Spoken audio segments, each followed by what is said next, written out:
We'll start. Call the meeting to order with the Pledge of Allegiance. Please stand. I pledge allegiance to the flag of the United States of America and to the republic for which it stands, one nation, under God, indivisible, with liberty and justice for all. Public expressions. Persons wishing to make the board aware of suggestions, ideas, and/or comments may address the board at this time. This portion of the meeting shall be limited to 20 minutes, and comments are limited to 3 minutes each.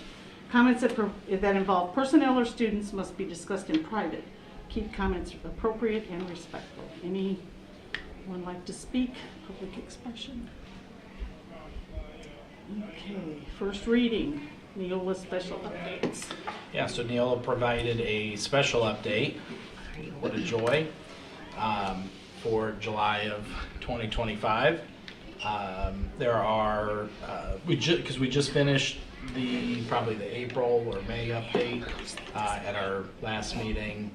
Crystal and I have spent a good chunk of time with Neola. So this is just first reading. These are just additional policies that will bring us up to date with any new changes in law, Title IX, regulations from the U.S. Department of Ed, etc. So just first reading, and then next month we'll present a second reading for your consideration. Okay. Questions, comments? Okay, next, a resolution in support of military families. So Mr. Wilhelm, who's our athletic director, is a veteran. He was in the Navy, as you may know. He's been a guest speaker of ours at previous Veterans Day programs, just like a couple of our other staff. Mr. Kraft is a veteran. Mrs. Franceschi is a veteran. I know Mr. Carr, one of our bus drivers, is a veteran. Hopefully I'm not missing anyone. I didn't intend to name everyone, so hopefully I didn't miss anybody. But the Department of Education has what they call like Purple Heart schools, and those are schools that would be considered military friendly. And basically they're schools that have events in support of the military. So like having a Veterans Day program, doing maybe cards to to the military, which our elementary students do all the time. There are different ways to meet the requirements to be what's considered a Purple Star school. And so we've got a little bit of time to work through all of that, but Mr. Wilhelm had agreed. It does require a resolution by the board, but Mr. Wilhelm had agreed that he would take that on and be the lead to try to work on South Central being a Purple Star school, which of course I think our community would embrace, and would be a nice feather in our cap, just to kind of showcase a lot of the things we are already doing, but maybe some other things we could do in support of the military or families we have that are involved with the military. So he could enlist like National Honor Society, help with cards and Yep. things like other organizations we Yeah. already have. Yeah, absolutely. So this would just be a resolution stating that the board's in support of it, and then it still would require Mr. Wilhelm or us to follow a few more steps before we would be designated as a Purple Star school, and I think we have till like September 15th Okay. to do that. So, but the first step is board approving a resolution, and so we'd ask for your consideration to do so that Mr. Wilhelm can keep working through that, and hopefully we can be named a Purple Star school then. Questions or comments? I think it's great. Okay, I'll make a motion that we start this organization Purple Star in support of military families. Do I hear a second? I'll second it. All those in favor say aye. Aye. Opposed? Motion carried. Mr. Shuff. So as it's August, so we are starting the budget season. Today I just have what I propose that we advertise. So we got to post it on the school website, and we got to post it in the newspaper as well. So when we look at the budget, we look at the four major funds. The education fund obviously is the largest of the four. Back in May, Mr. Anderson submitted our ADM estimate of 950 students. So the budget for our education fund is based off of that number, 950. The good news is it looks like we're going to be above that in October when we get that count. But so these numbers are going to be a little lower than what they actually are, which is a good thing, right? Revenue low, expenditures high, and then hopefully you got some money at the end of the thing. So for the education fund, advertising, $7,569,695,000. That's an increase of about $198,000 from last year's budget, based off of the 950 ADM, along with the 5.7% increase that the state has allotted for the basic grant. We know inside of that there's also curriculum materials, which accounts for most of that, but it's just something that we have to deal with. So basic grant funding increased by about $19,000, and then with the ADM also increasing, so the ADM is the average daily membership. So per student, last year we got $7,078.97, whereas this year it's projected to be $7,299.48. So we're getting a little more per person on top of having more people. So we're hoping that increase makes it better for us in the education fund. But we probably need to make sure we mention that the per pupil amount, so even though it looks like it's going up almost $300 per student, curricular materials are now like baked into the total tuition support dollars. So half of that increase is already accounted for with curricular fees. So if you remember a couple years back, parents used to pay curricular fees. 2 years ago, the state, took that away. State was going to fund curricular fees, which is great in theory. However, they didn't provide enough money for us to do that. I think every school in the state would tell you that, or just about every school in the state would tell you that. We made it work. Well, now 2 years later, that's no longer going to be a separate fund. They're going to bake that right into tuition support. So basically, they feel like they're just kind of burying it. So they can't really defend or justify saying, well, we're spending $300 per student, not $160 per student that you're giving us. So I just think it's important to note that while that seems like a big jump, a good chunk of that is curricular materials. So it no longer will be its own fund. It'll be in tuition support. And then secondly, the rainy day fund. Right now we're sitting at right at $1 million, and we've been there since February of this year. We have not allocated any money to go into that. We're kind of looking at that to increase that based off of interest earned off of that account. So building that by itself, right? Don't use state funding type money or taxpayer type money to sit on. Just let that account build itself. And we were able to do that over the past year to get it right at $1 million, where we're comfortable at. We'd like to see it a little higher in the near future, but we're just kind of waiting that out. Obviously with funds being a little tighter, we don't want stuff in our rainy day account. It might take a little longer, but the interest is going to, Right. Right. That was my philosophy on it. Sure comes out faster than it goes in. Maybe That's we for won't have sure. to touch it. Yes, though. it does. And we haven't. I mean, this will be my fourth year as your superintendent, and we've not touched it. We've increased it a little bit because we were trying to get to that $1 million mark. Of course, we'd like for it to be higher than that, but it's finding that balance of, paying our teachers what we can and, keeping that, the fail safe there of the. I think I've the asked rainy this day. before. Have we recouped everything off of the savings of the lighting when we paid for that? Because that was the thing we were going to pay for the lighting. Yeah. And then the savings, we would transfer back, so it basically paid for itself. But I'm just wondering where we're at with that, because that was the thing, we gave so much. We saved $1,000, $2,000, whatever it was off of that, it was coming back. And I thought we had a tracker for a while. We did, and that was, so like Rachel had kept track of that. We could probably, I don't know, Maybe easily, but we could probably go back to our bills and. Not every time you go pull out the that fund, you're spreadsheet. able to do that, but I thought that was a good investment, that we'd support it at the early part, and then it would Right. slowly pay itself back. I wish they all could be like that, but Yeah.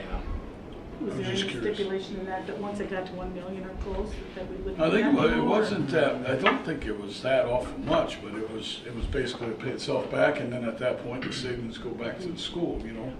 But we had to have it there, I think it was when we replaced all the lighting to LED lighting. Yeah. And then there was a cost projection that, you know, here's what we paid or spent this year compared to last, and that savings would just, in a sense, recoup, so. Right. I was just curious. Yeah, and because that's probably been, I mean, that was probably before COVID, because that was Dr. Oh, I think Stevens it was was. superintendent, and Rachel was here. So it's, yeah. It's And they had it been- mapped out on when it would pay A little itself while. off and all that, but yeah, I just hadn't, since obviously Rachel left, but I was just curious on that when we talked to Rainy Day. But Yeah. I don't need it tonight. So, yeah, I'll find that spreadsheet though. So next is the debt service fund. Basically, that's going to be an increase from the 2025 budget of $20,469. So what that is, those are our bond payments that we are obligated to pay. So the 2016A bond that we have will be an increase, will be a decrease of $4,000. The 2016B will be the exact same amount, okay? And then the general obligation bond, that's going to go away. Our last payment is December of this year, so we won't have that payment next year. And then we have the three essential new ones that we had for our building project and then our refinancing. So the 2024A will increase by $2,000 from this year. The 2024B, we didn't pay anything on that last year, so that's going to be an increase of $322,000. And then the 2025, which is the old 2015 bond that we refinanced, we'll see a decrease of $1,000 from what we paid the previous year. So when we did the building project, right, the whole cell was tax neutral, and we see that in our debt payments being just about the same, even though we have 2 additional debt payments due. So we were able to do that. The curricular rental debt, that's been done away with for a while now, so that's no longer relevant. The severance pension bond, our payment this year will be $87,645. That's an increase of $4,736 from the 2025 budget year. The good news is this is the last time we're going to have to pay that. So that money that we get, that $87,645, that will essentially go into the operations fund from here on out. So 2026 will be the last time we will have to make that type of payment. So it's an additional, close to $90,000 that we got will go into our operations fund. But don't worry, Oh, sure. the Senate Bill 1, we know we'll see about a $62,000 decrease in 2026, calendar year 2026, that we've already made adjustments for. And then after 2028, the local income tax, or the lit tax, can no longer be received by schools. And so that was a little over $100,000 in revenue for us as well. So, it's just when we thought, like, oh yeah, this will be Get a little bit done, extra. we'll get a little bit extra, Then something else goes wrong. but wait. So Yeah. just want to make sure that all that's on the So, and then lastly, the operations fund. So our fund levy is $1,853,000, or $1,853,081. Okay, the budget that I propose to advertise is $3,168,245. So think of the maximum levy, that's the money, that's tax, that's the property tax that we'll get. And then we make up the difference of that based off of the 15% transfer from the education fund to the operations fund from the basic grant. And then along with the money left into the account at the end of the year. So at December 31st of 2025, I project that we'll have $512,402 in the operations fund. So that rolls over to 2026. Then our property tax payments should be $1,853,081. And then with our ADM of 950, so again, you know, we're projecting that that's going to be higher than that. We will actually end up being able to transfer $1,660,073.21 to kind of recuperate, go into that. What comes off of that is the $87,645 for the pension debt, and what they call the circuit breaker, which is a property tax cap. Right? They essentially say that we can't collect all the money from the property tax, so they cap it, and we'll lose close to $71,000 from that. So the budget will be $3,168,245, even though there's close to $160,000 that are there that we just can't utilize. And again, it kind of, a lot of these numbers are all based off of a low ADM estimate, which we do that on purpose because we don't want to guess too high and then not get, you know, we want to see an increase in the November, December instead of seeing a decrease in, you know, once we start negotiations and stuff, we want to see an increase at that time, not a decrease. So we estimate that low. Me and Mr. Anderson talked about that. We probably estimated it a little lower than what we wanted to. We went in to fix it and we were unable to, but you know, as it sits right now with that estimate, we are sitting pretty good, knowing that we estimated that low, and we're still coming in with a good budget estimate. And in the past, for some reason, I don't know how they got stuck on the number like 923, but 923 always used to be the number that like Rachel would use for budget assumptions. So we've been, and I suppose 7 or 8 years ago we were around there. So I guess maybe that's where it came from, but you know, we've been several years now significantly greater than that. So that's why we bumped it to 950. We considered bumping it even to 970 just because. Where are we at? Like, as of right now, if you estimate. It's not 950, so it would be So should like be over. our last count, we were 979 was our fall count last year. Okay. And then we were 969 spring count last Okay. year. So I have some updated numbers I'll show you here in my Okay. administrative okay. report. Yeah.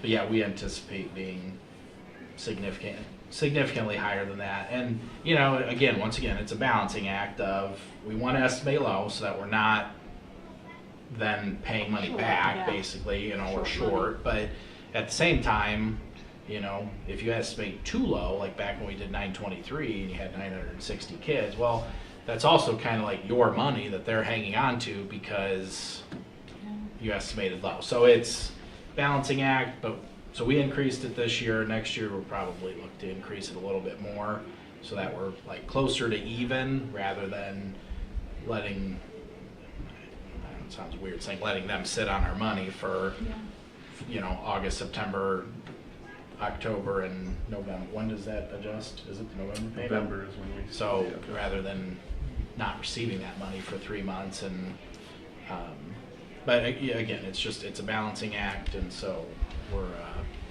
you know, continuing to learn and fine tune things over over time, so. Yeah, but does anybody have any questions for Mr. Show, for myself on the budget assumptions? These are just preliminary numbers. These are the numbers that Buzz will put into Gateway to upload for our budget, and then at the September meeting, we'll come back for approval of the budget then. Just wondering what the master plan is downstate when they cut everybody and then they vote for a power increase with NIPSCO and everywhere. You know, it's like, I get it if you're trying to lower the cost of living, and then we probably could lower our budgets, but you can't increase one and decrease the other and Yeah. expect a balance, you Well, know? and wait till I tell you about our insurance, our health insurance. Yeah, I mean, it's gonna go through the roof. So, I mean, our health insurance is gonna eat up all our new money. It's gonna be close. And It's been a that's problem not for fun. years. That's not fun for anybody. Premiums So, go up, coverage goes down. Yep. That's why they wonder why so many people don't want insurance. You just Yeah. can't afford it, especially when you don't use it. Well, You and definitely need it when, you know. Yeah, I met with one of our local legislators on August 1st, you know, and I'd asked, so I read that from the Indiana Fiscal Policy Institute that, you know, the state still does have its $2.5 billion like rainy day, essentially, or reserves. And then, you know, we got this grim revenue forecast back in April, which is then what, you know, caused the legislators not to give big increases to education and cut most departments. Well, then they ended up coming in $327 million above that, above what was projected. So I said, what are you going to do with that $327 million? Like, will you consider opening the budget in year 2? And he says that there's been talk about it. I guarantee it will not happen. It will not happen.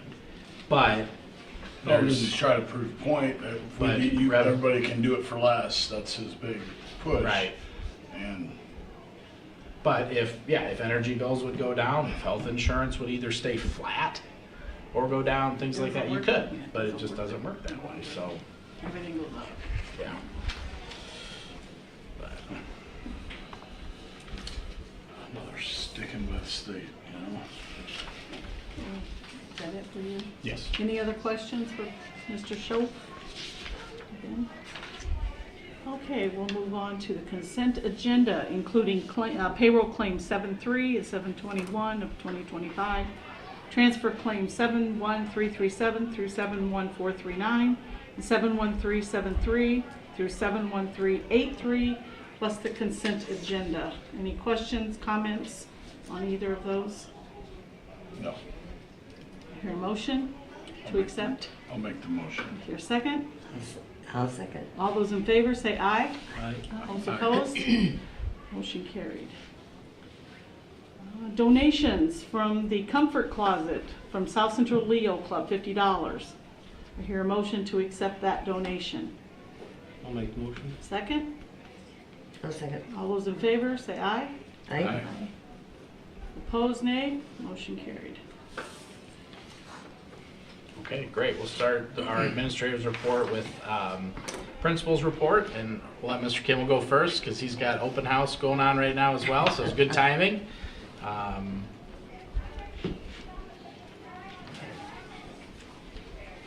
Good evening. Yeah, I have some notes and a little bit of data as well, but you know, beginning of year events, obviously, open house is going on right now, so there are a lot of people out there. We had pre-K and kindergarten orientation this morning from 9 to 10, so we had a good turnout for that. They have a separate open house, there's just more directed information that they need. So, ready to start the year tomorrow. Yeah, teachers are all ready. They're working hard in classes. No teacher turnover this year is amazing. No staff turnover as far as teachers. Coming up in September, this will be right before the next board meeting, so I just want to make you aware. We've done this for the past 4 or 5 years, something like that, but our body safety talks, that can get a little, not controversial, but it's a subject matter that I want to make you aware of. We have opt-out forms, so it's the good touch, bad touch talk, basically. And so we do have opt-out forms if parents want to opt their kids out. But that will take place on September 9th and then September 11th as well. It's over 2 days. So just if you hear anything, that's what that is. But we've done it through Dunebrook the past 4 or 5 years, and they do a really nice job, and it covers what we need to cover. iLearn results. So I shared a little bit last time, but we do have more of a breakdown. I sent that breakdown, so you should have a few different charts. But just I want to commend our students and staff for their performance in the county. I know Mr. Anderson sent out county-wide comparisons, but comparisons to other elementary schools, we were 6th out of 23 schools in ELA and 4th out of 23 schools in math. So we were very pleased with that. Math went up 22, or we're about 23% above state average. So, you know, math was our strongest subject area. Science was also double digits above state average at 15.5%. So we're very pleased. The staff focus this year will be on implementing the new reading series that we adopted, and then also utilizing that iLearn Checkpoint data. Last year was a pilot year for iLearn Checkpoint. Just utilizing what we get from those checkpoints to meet students' instructional needs. So teachers are diving right in with the new reading series, which I'm happy about. I've been walking around the last couple of days, and teachers are diving right into that book. Then the final thing is personnel. We hired Norma Garner through the co-op as a special education instructional assistant. So she will be working with Miss Abby Seifert in grades K and 4. Rachel Best was working in that position, but she found a different opportunity, career path opportunity. So Norma will do a great job for us. You may have any questions for Mr. Kimmel? Is that a new math program that we started with last year? No, That- math, this will is be that the third year? I believe. Maybe 4, can't remember. Might have been Okay. 4. Might be This will So be it's 4. been a This will be while, 4. okay. So we've done it That's 3. great, on the math going Yeah, up and that so it's the much. same company, and actually Deanna was telling me today, she said, I think this will have similar feel to it, in that, like, it was hard, not hard, but it was a change in their teaching minds and in the students' minds, but the rigor it brings, you know, we might even, want to see, but sometimes you get an implementation dip Right. on your scores, but then we saw those scores shoot up in math, and she said it has a very similar feel. Being the same company, you can see why, but also with the rigor of it. So, Okay. not that our ELA scores are bad, Right. but Yeah. we'd like to see that same jump. Same job. I got a few questions. Yeah. So the body safety talks, is that a mandated, state mandate? No, it's very Yes, simple. so we could do it as teachers, but No, that's, No. it's just for, if Yes. there's, yes, I would much rather somebody Yeah. else outside approved by the state did right there. That was pretty simple, and then, did we end up going and getting the books? Yes. Okay, I just, I'll tell this funny story though. So Okay. we ended up going and getting books. So John drove. I think his trailer was supposed to be a lot fuller. Oh, that's So- right, we saved money to Yeah, go we get saved those money. books. But, so on the printout it says 75 per grade level, whatever. Yeah, Underneath it says 1 and 1. And so I called. We didn't have the books. We only had them for 2nd and 6th grade. Well, the lady was so good. She said this happened with one other school. They didn't put the 75 per grade in the right slot.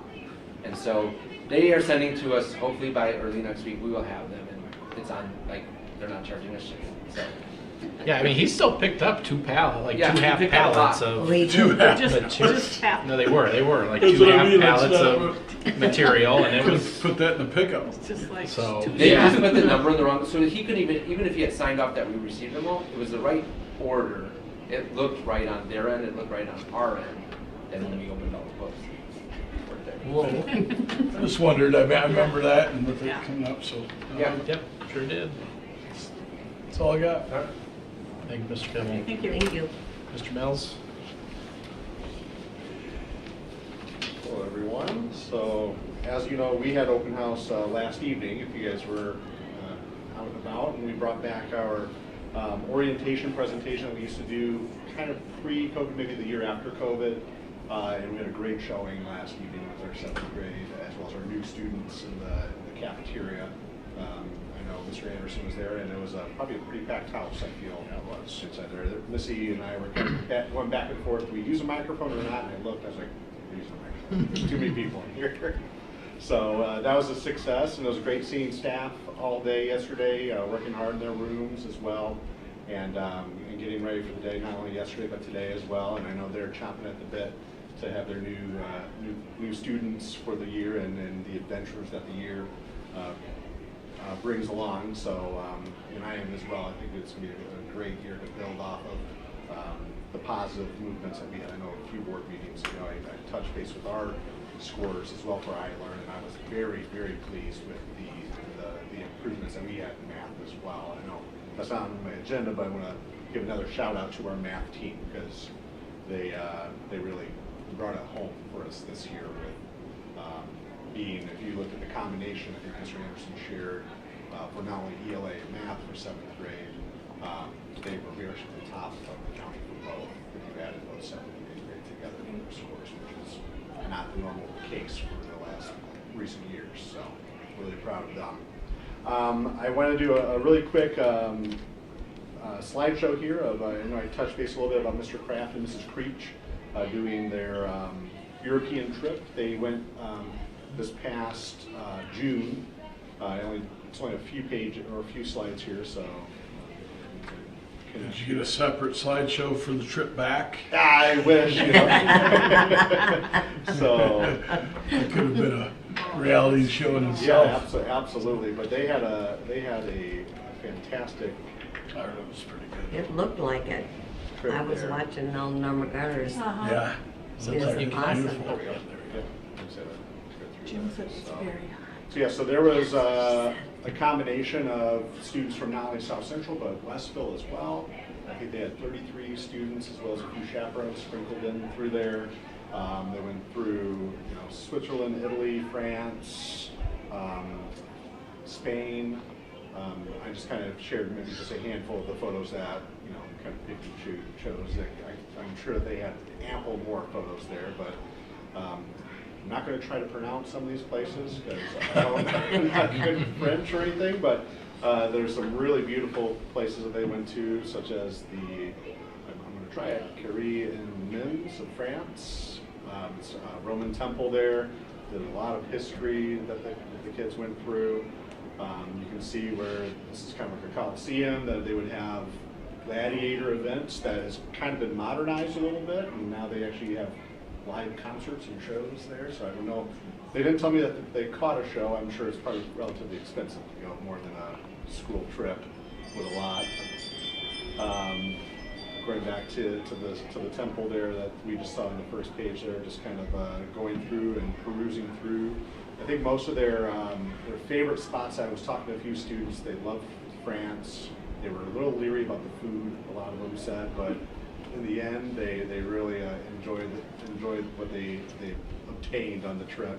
The one complaint was there was not enough air conditioning during the hottest time of the year, so they really wish it was a little cooler. And then one of their favorite spots, and many of the kids I've talked to when they've been coming in and doing tours, was about Lucerne and Switzerland, where basically the whole city, if you go through there, is just a storybook type atmosphere and just really amazing visuals and whatnot as you go through. And then the last photo there in Lucerne is the Lion Monument, which is renowned around the world. But as I said, overall, they really enjoyed it. And I think their next trip they have planned is in a couple years. This one took about 2 or 3 years of planning. I think it's in 2 years. I think it's in 2, if I Ireland? recall. Isn't it Ireland? Yes. Yeah, so if you're looking to go to Ireland, maybe for a school trip, start saving up a little bit. You never know, right? Yeah. So Were really they, happy were they about- able to connect with any of our exchange students? A few of our exchange students did reach out. I know, and I think a few of our students from 2 years ago were in the area. And so Mr. Kraft set up and said, if you show up at the hotel and meet us, you can kind of interact, but we're not going to go around and make your, Didn't Ella meet up with Gaia? I believe so. I think she did. Yes. She's in Italy, and I think she Yeah. came to them Yeah. and spent some That's time. pretty Yeah, cool. so that was That's kind of the neat. connection of it. So that's always a bonus of the foreign exchange program is you make, connections from around the world, and when you go on a school trip like this, Yeah. you get to see them in that environment as well. So just really pleased to see the excitement that those kids had on that trip. We have our school photos coming up here, coming up in a week already. I know usually we do it the first week, but it gives some kids a little bit of time to get a fresh haircut for next week on the 19th. So that's just kind of a little bit news of South Central here for this week and for this month. Currently, obviously, we're kind of getting into the thick of things. I know you guys just passed with the consent agenda an updated school corporation attendance policy. So I want to kind of touch base with that here with you guys, just kind of go a little bit with that. This is something that Ms. Santana and Mr. Kimmel and myself kind of worked with. I'm not sure if that was, it's on my screen, but. So this is kind of similar to what we already have in place. This is, so this will be an action item for approval. So basically, we stole this or borrowed this idea from Chesterton. Chesterton High School uses the same thing. It's an implementation from the state law that came through us over the summer. So we wanted to add this in as to be umbrellaed over the school year. So we are in compliance with state law for specific absences. So you can see there, it kind of spells out everything from what is an exempt absence per the state code, such as being a page in the assembly, election day workers. Many of these things we already had in place. It's just kind of the terminology is a little different than what we already had as a policy. So I think previously we would use something like certified. And so now they would be marked in as an exempt absence. We have our family planned and unplanned excused absences. So basically, these are when we have communication by parents. So any form of communication, they would be marked into the excused category. That could be anything from being ill, death in the family, religious holiday, things that were already marked as excused absences, but they are specifically in just that category itself, as long as we're having parent notification. Now, that's usually the big thing that we always emphasize is we need to make sure that we're hearing from the parent. Does vacation go into that one? So vacation would also go into that one. Into that one too, 'cause I Into don't- that one, yeah. Just mine, So that, isn't it? I can kind of zoom out a little bit more. Is Okay. that, okay. It's not a vacation if you told them to take it. Yeah, so, I mean, we're not Fight that all the time. telling parents So- they can't take vacations, but it Yeah. counts into So that really, so count. far, we're just like we were before. Absolutely. So far. So this- And they've This might be a little they've different. actually emphasized that like it really is. It really the is. same. I mean, Basically, if you call, it's excused. Yeah. If you don't call, It's it's unexcused. unexcused. I mean, that's And the difference of this whole essentially. policy might be what happens if you get a bunch of on this column. Yeah, so That's the- obviously the that's where the state, change is gonna be. absolutely, so like last year, the state really emphasized the unexcused absences, which is, they have the number of 10 unexcused absences or more where they're considered to be thrown into the contact for DCS or a referral to juvenile courts, things like that. We were kind of already implementing that already. It's just, this is a nice graphic that now is more simplified for people to be able to look at. And there's no gray area, so to speak, for those. So really, these are for the parents that aren't calling in. They're the ones that are the very small number of parents that we have that, you know, a chronic would be in the chronic Kids skipping absences. school and not showing up, and Yes. that column. Yep, so. And they go to the truancy. Yep, and so, and then we have to give a truancy prevention plan, and so that's down below here, where it kind of walks through the absences of, if you get this many absences, for 5 or 9 total days, you get communications by email, a letter home after 14 days, and then a mandatory meeting with a contract with, and we'll be visited once a student reaches 18 total days. That's a lot of days. That's two days a month, like that. I mean, the state basically is giving you students 9 days a semester to miss. That's a lot of days. There's a lot of built-in stuff there, and I get it, people get sick, it happens.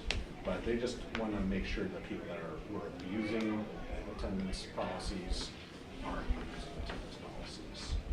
And so, so we just had to kind of outline what our prevention plans are as well in there. As you can see with the unexcused absences, it's a little bit quicker with 5, 8, and then once you hit 10, we start that meeting, as well as with contracts and further consequences with that. So that follows with the DCS and contacting the prosecuting attorney. So we kind of touched base with that a little bit yesterday as well with our open house, just to kind of blanket that, pending approval on your guys' part this evening, if you guys would be in for us to adopt this policy for our 25-26 school year. So attendance goal is 94. That is Where are we now? So What was last year? we're about About that? That's typically around, we're around, I think last year we were probably a little bit above that, off the top of my head, maybe 94, 5. And the something. elementary is usually higher though, a little bit higher. Junior, senior high is usually. Yeah. Once you see the that seniors usually pull our number 94%. down, and I don't know why. Elementary's probably, Higher. elementary's probably 90s, like the 96 to mid 96%, so right in there. Yeah, so this is, like I said, this is just kind of a one-stop shop for parents, students, community members, anybody that's interested in seeing what our attendance policy would be as a one-pager. It's a lot easier than going through 3 different pages of, what kind of absence is this or that. It's, like I said, I saw it on the Chesterton High School corporation site, and the corporation site, they adopted it corporation-wide, and we kind of tweaked it to fit us a little bit, and it follows obviously the code of the land for attendance. So I would be presenting that to you guys this evening for an approval, if you guys would accept that as a corporation attendance policy. Questions, comments, questions? Your motion to accept the substantive attendance policy? Second? Second. All those in favor say aye. Aye. Opposed, nay. Motion carried. Right, and I always do a little athletics update for you guys. So we're in full swing. If you couldn't tell, practice is going all over here in the building. So we have a girls varsity volleyball is going to be in full swing this weekend. We have our satellite invite that we're hosting this Saturday at 9 o'clock. So if you're up and at them at 9 a.m., you can come on and check some volleyball out. I think there's 6 teams, I think, in the tournament, if I recall. So it should be a full day event of volleyball. As Buzz touched base a little bit with our varsity football, we have our scrimmage this Friday. So just kind of getting some of the kinks out and seeing where we're at 6 p.m. against Calumet. Actually, we'll be facing one of our teacher's husbands. Mrs. Salary's husband is the coach of Calumet, so it'll be good to have a familiar face across the sideline there. And then our home opener for football is on the 22nd here at 7 p.m. Against Wheeler. So my wife and I will probably have a nice rivalry against them since she teaches at Wheeler.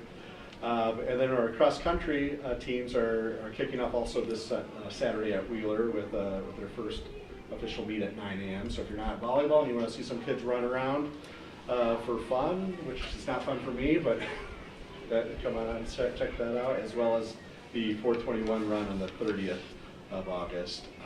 And then our varsity girls volleyball or varsity girls golf teams have already been in action since the 1st of August. They've already had quite a few matches, and actually they got their first win of the season yesterday. So that was a really good feeling for many of those girls. They were leaving today to go to John Glenn, and you could tell they just had a lot of positive energy on them as they were leaving. And then we also started off our junior high baseball and softball seasons as well last week. And just kind of those baseball softball seasons are really short compared to our varsity softball and baseballs. And so the junior high softball team actually has the PCC tournament coming up in September, right after Labor Day. So a lot of sports going on, so there's a lot of action that you guys can catch if you're not too busy on a weeknight or on a weekend. There's always something here. Anybody have any questions for Mr. Mills? All right, Thank moving you. on, in the administrative report, for the start of the 2025-26 school year. So when we sent this out on Friday, and still as of now, 5:44 p.m., we are fully staffed. So hopefully we won't, I like that. hopefully we won't have to worry about that.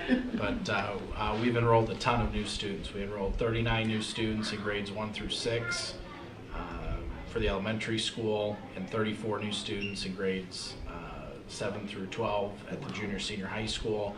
We have also had, you know, considerable withdrawals as well, as you'll see. I actually just updated this afternoon to give you the most up-to-date information. So on my screen it might look a little different than what we sent you on Friday, just because I updated this. But so we've had 15 withdrawals at the elementary and then 10 at the junior senior high. So we're sitting at 56 for kindergarten right now, which, you know, the teachers would tell you is a wonderful number, and it is. But you know, from a financial aspect, wish we, you know, have a few more kindergartners. But we'll grow that number throughout the years as we typically do. So We're still up though, because we still, if we lost 25, we enrolled Yeah. 39, so we're still yeah, up. well, and We're- we yeah, and so we, you know, we graduated a 70-ish. So you know, you got to make up for those kindergartners. You got to Right, make up so for we might the be about withdrawals. even. So we're up a few right now.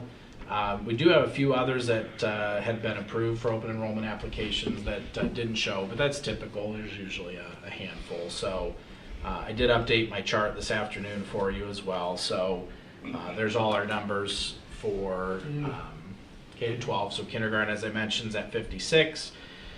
K-1-2, we typically cut at 72, so all of those are within our range.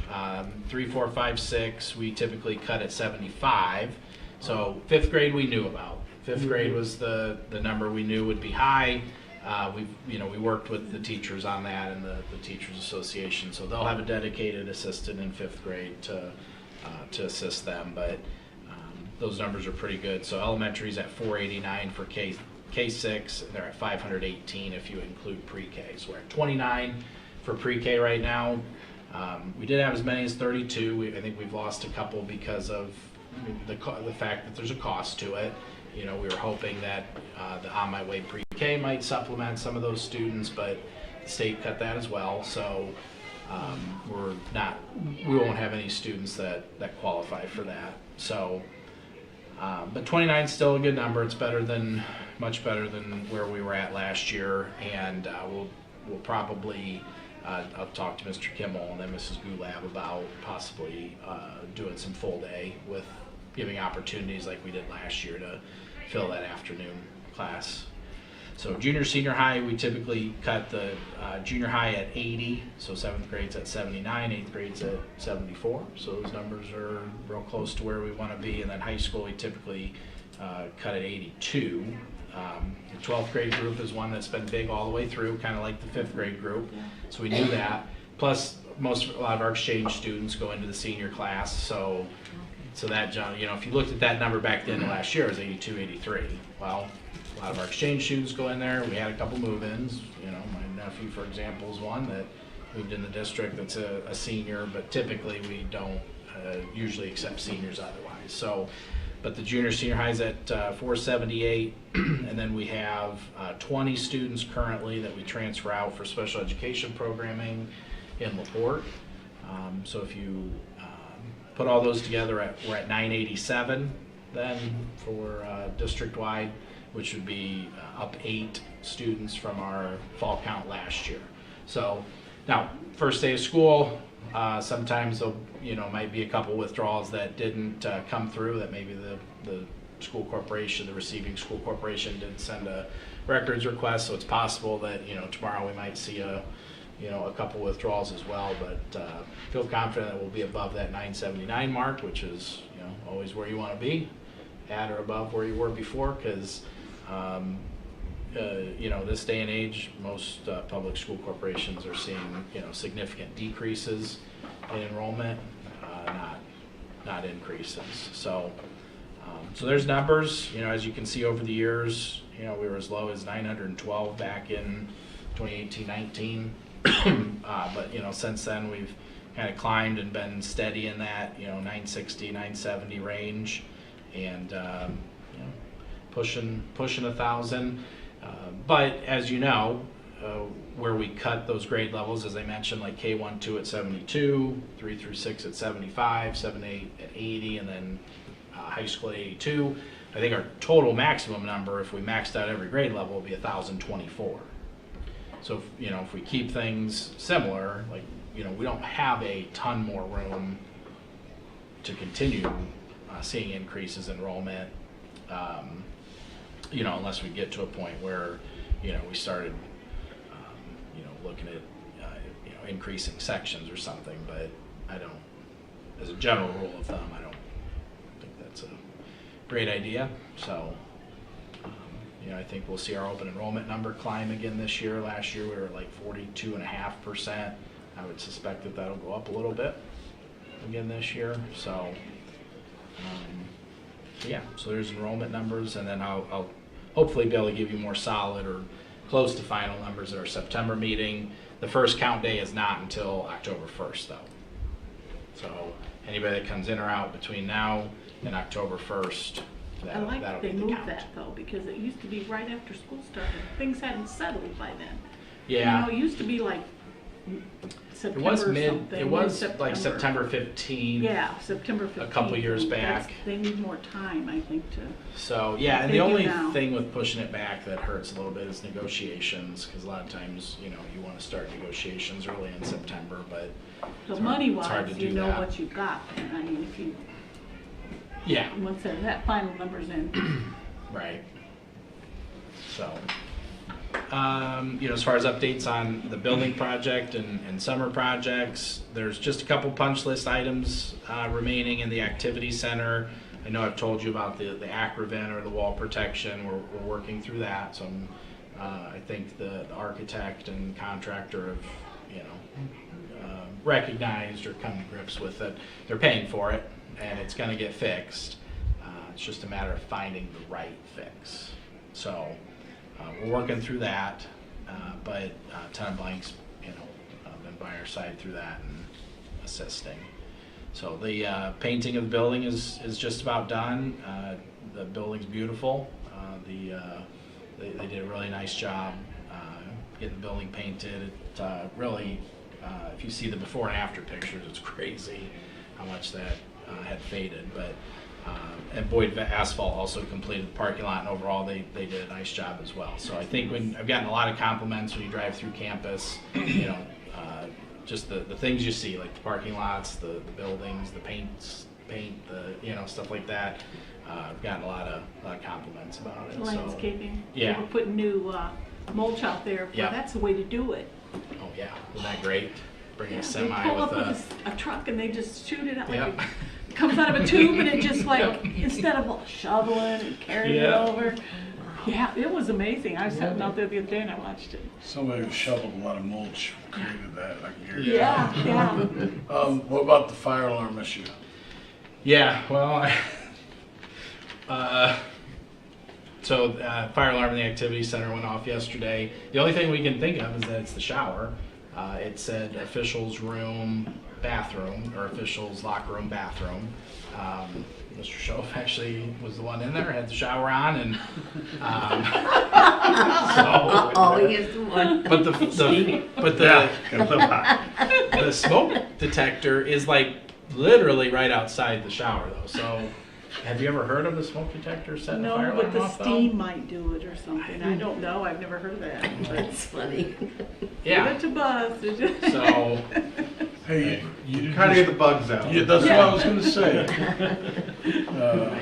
I'm pretty sure the baseball umpires had used the showers once. We didn't have any when we had hosted the sectional. We put the baseball umpires in there, and I'm nearly certain they used them and we didn't have any issues. So I I let Tom Blake my know wife already. was in there, Yeah. and she was blowing me up about it. I'm like, I'm not in charge of the fire alarm. Yeah, call Danny called me. Yeah, I was here for junior high open house, so it worked out. Got out there and taken care of. But And then the other thing on the building project that we probably should have said that you were going longer than you expected. No one wants to hear from us, but I probably speak for everybody.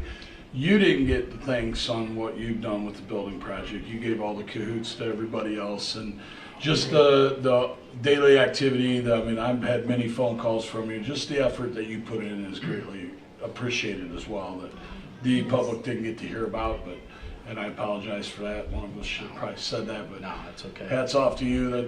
I mean, if it doesn't work out as a superintendent, I think you guys move. I can have you with me at the construction site, but good job to you on that. It's a lot to Because you take had to put on. up with a lot. Appreciate that. Yeah. Yes. Yeah, it was a pain. So, Thanks. No, it very, very fruitful. Well, Deb was here for our opening meeting yesterday, and I wasn't too Glad it's obnoxious over. about it. But yeah, I am well, glad yeah, it's over. It's It's a lot been very, extra work. It Yeah. really is. yeah, been very fruitful to, to see these areas and see our kids utilizing these areas, and, to see, the activity center's already been well used between the football team, Pop Warner cheer, different activities already that are going on. So it's, that part's been great to see all the hard work come together and see the kids utilizing the spaces and enjoying them. And like I said, we've gotten a lot of compliments about, just the building in general and the updated areas. Everything So, looks very nice. it does. yeah, thanks. Appreciate that. And then last item on the administrative report is declaration of surplus shop equipment. So I sent you an email with some pictures and some information, but Mr. Bailey has requested that we retire some equipment from the shop. So I wanted to just get some feedback from you and your preference on what to do with that. As I mentioned in our email, we do have a policy that guides how we dispose of or get rid of surplus equipment. And so I think typically the easiest way is to do an auction type environment. But we have in the past done where, when we replaced the cafeteria furniture, we put a value to it and sold some of that equipment to staff, like the tables and chairs and stuff. So, Mr. Lautenbach had inquired about, maybe purchasing some of that. So, just wanted to get, your input on, how you'd like to handle that. If, we'd like to, consider the auction, or If there's things he doesn't If- use and might keep the old stuff around if he's not gonna use it, but I don't have a problem with opening it up to our own people and letting them have what they want either. first, and you have them put up their price or whatever and go Right. from there, yeah.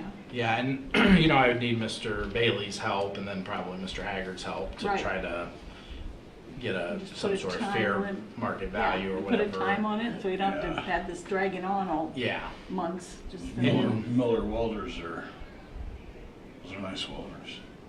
That's what we have in the back. All our trucks are a lot of Yeah. them, so they're good. yeah, and some of those are They hold value. older, and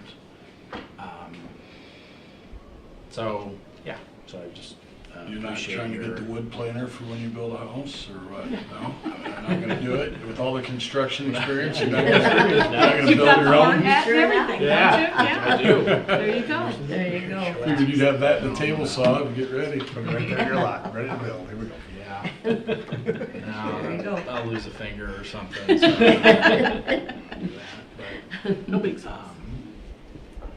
but yeah, so whatever your preference is as far as Why would we do an auction if we don't? Well, if we can sell it without that. If we can sell that If our own without the people- auction of yeah. our own people, why would we do it that way? yeah, no, I'm fine with that if you What are. does anybody else I'm fine think? with that. And I'll, like I said, I'll ask Mr. Bailey for his help, getting Oh, yeah.